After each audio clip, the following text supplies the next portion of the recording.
rain poured heavily as Amara stood outside the small bookstore she owned, struggling to pull down the rusty shutter before the storm got worse. Then suddenly, a black SUV stopped directly in front of her shop. Its headlights cut through the darkness. Amara froze. The driver's door opened slowly. A tall man stepped out, limping slightly, holding a walking stick. The rain hit his face as he stared at her without saying a word. Amara's heart nearly stopped. No, it couldn't be. 10 years. 10 whole years. And yet, she would recognize those eyes anywhere.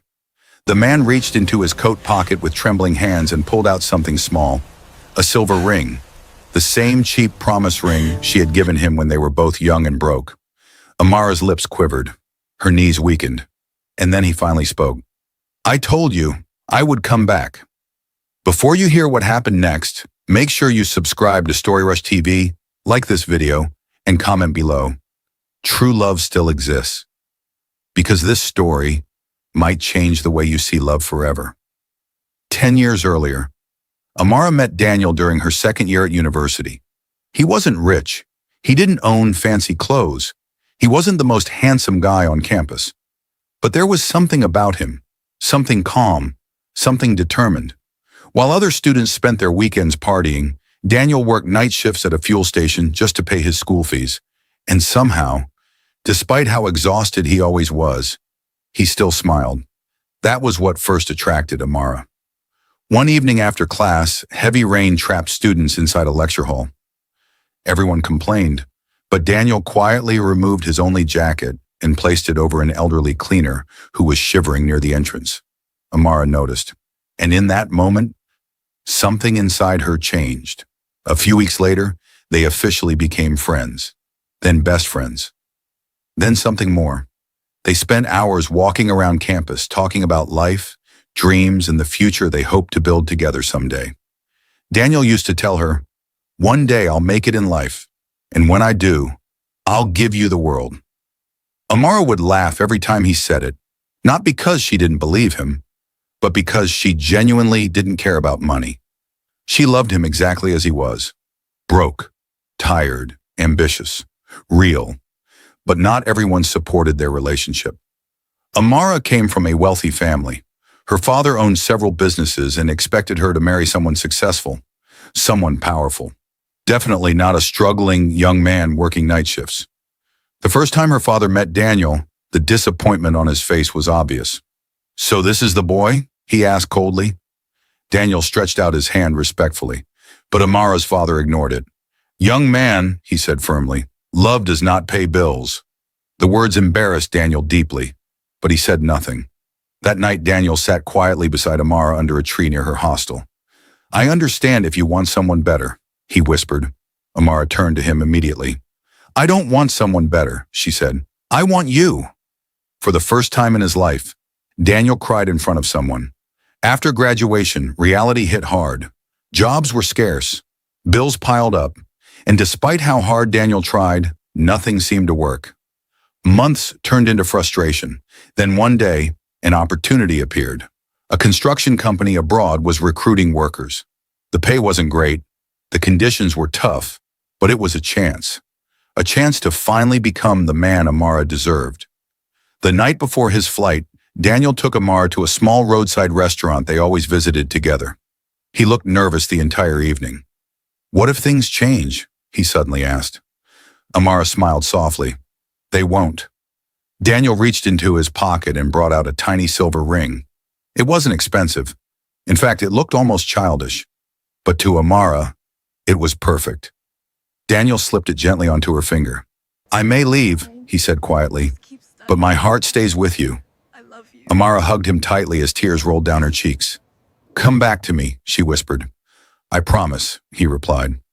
The first few months abroad seemed hopeful. Daniel called almost every day. He sent photos from work sites, voice notes, long emotional messages. Even when he sounded exhausted, he always ended every conversation the same way. "I love you." Then slowly, things started changing. The calls became shorter. The messages became less frequent. Sometimes Daniel disappeared for days, then weeks. Whenever Amara asked what was wrong, he always gave the same answer. I'm okay, just tired. But deep down, she knew something wasn't right. One night during a video call, Amara noticed bruises on his face. Her heart dropped. Daniel, what happened to you? He quickly turned the camera away. Nothing, he said, but she could hear fear in his voice. Then suddenly, the call ended. Amara tried calling back immediately. No answer. Again, nothing. Hours passed, then days, then weeks. Daniel vanished completely. No calls, no texts, no social media activity, nothing. At first, Amara panicked. She contacted his friends, his co-workers, anyone who might know where he was, but nobody had answers. Months later, people started talking. He abandoned you. He found another woman. You're wasting your life. Even her own family lost patience, especially when a wealthy businessman named Richard started showing interest in her. Unlike Daniel, Richard had everything: money, cars, connections, and most importantly, approval from her family. Forget that poor boy, Amara's mother told her one evening. He's gone. But Amara refused to believe it. Every single night, she stared at Daniel's old messages, listening repeatedly to his voice notes, holding the tiny silver ring tightly in her hand, waiting, hoping, praying, until one day, something shocking happened. A strange number suddenly called her phone at exactly 2:13 a.m., and what she heard on that call changed everything. Amara's hands trembled as she answered the unknown call. For a few seconds, there was only static. Then suddenly, a weak voice spoke. Amara. Her heart nearly exploded. Daniel. But before she could say another word, she heard shouting in the background, then the line cut off. Amara immediately tried calling back. The number was unreachable. That single moment changed everything, because now she knew one thing for certain. Daniel was alive, but wherever he was, something terrible had happened to him. The next morning, she rushed to the local telecom office, desperate to trace the number. But there was a problem. The call came from another country, and without proper authorization, nothing could be done. Still, Amara refused to give up. Days turned into weeks as she searched endlessly online. She joined foreign community groups, contacted random people, sent hundreds of messages. Most ignored her, some mocked her, others told her to move on. But Amara couldn't, not after hearing his voice. Meanwhile, pressure at home became unbearable. Richard, the wealthy businessman, became more persistent. Flowers arrived constantly, expensive gifts, luxury invitations, and unlike Daniel, Richard was physically present, successful, stable, everything society considered perfect. One evening during a family dinner, Amara's father finally exploded. "You're destroying your future for a ghost," he shouted angrily. "He's not a ghost," Amara replied firmly. "He disappeared for years," her father yelled. "Wake up." The argument became so intense that Amara walked out of the house in tears. That same night, Richard visited her bookstore unexpectedly, but this time, something felt different. He looked serious, concerned. "Amara," he said gently, "I need to tell you something." She wiped her tears silently. Richard hesitated before speaking. "A few years ago, I saw Daniel."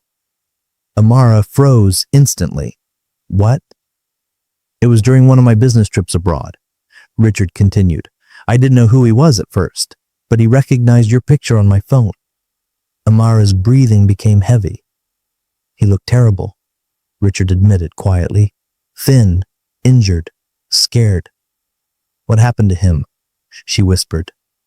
Richard looked away. "He begged me not to tell you." Tears filled Amara's eyes immediately. "Why?" "Because he said he had nothing left to offer you." At that moment, everything shattered inside her. All these years, she thought Daniel had abandoned her. But the truth was far worse. He stayed away because he felt broken. Richard slowly reached into his pocket and brought out an old folded piece of paper. "He gave me this," he said softly. Amara grabbed it quickly with shaking hands. It was a letter, Daniel's handwriting. Her tears dropped onto the paper before she even started reading. Amara, if you're reading this, it means life did not go the way I hoped. I wanted to return successful. I wanted to return strong, but everything fell apart. I lost my job. I lost my documents. I trusted the wrong people. And after the accident, nothing was ever the same. There were days I slept hungry, days I wanted to call you, but couldn't bear the shame. You loved a man with dreams. Not this version of me. Please don't wait for me anymore. You deserve happiness. Even if it's not with me, I will love you until my last breath. Daniel. Amara completely broke down crying. For 10 years, Daniel had suffered alone, and somehow, he still loved her enough to let her go. That night, Amara made a decision. She would find him, no matter what it took. Months passed, then years, still no sign of Daniel. But Amara never removed the silver ring. Never. People called her foolish, obsessed, delusional. But she didn't care anymore, because real love doesn't disappear just because life becomes difficult. Eventually, Amara stopped waiting beside windows and phone screens. Instead, she poured her pain into building a quiet life. She opened her small bookstore, spent her days surrounded by stories, helping others heal through words while secretly carrying her own heartbreak inside. Then finally, 10 years after Daniel disappeared, the impossible happened. That rainy evening outside her bookstore, the black SUV arrived, and Daniel stepped out. Older, thinner, a scar stretched across part of his face. His hands trembled slightly as he stood before her. For a moment, neither of them spoke. The rain fell heavily around them. Cars passed, people rushed by, but to Amara, the entire world stopped moving. Daniel slowly held up the silver ring, the same ring she thought he had lost years ago. "I kept my promise," he whispered. Amara burst into tears. "You idiot," she cried as she ran toward him. Daniel held her tightly despite his weak body, and for the first time in 10 years, neither of them felt alone anymore. A few moments later, Amara looked into his eyes and asked the question that had haunted her for years. "Why didn't you come back sooner?" Daniel lowered his head painfully. "Because I was ashamed," he admitted. "I thought love needed money, success, perfection." Amara held his face gently. "No," she whispered through tears. "Love only needed you." Daniel broke down crying, right there in the rain, like a man finally releasing 10 years of pain. And at that moment, Amara realized something powerful. True love is not about perfect timing. It's not about wealth or status or appearances. True love is choosing someone, even when life gives you every reason not to. So if you still believe true love exists, don't forget to subscribe to StoryRush TV, like this video, and comment below. Real love waits, because somewhere in this world, someone may still be holding on to love exactly the way Amara did.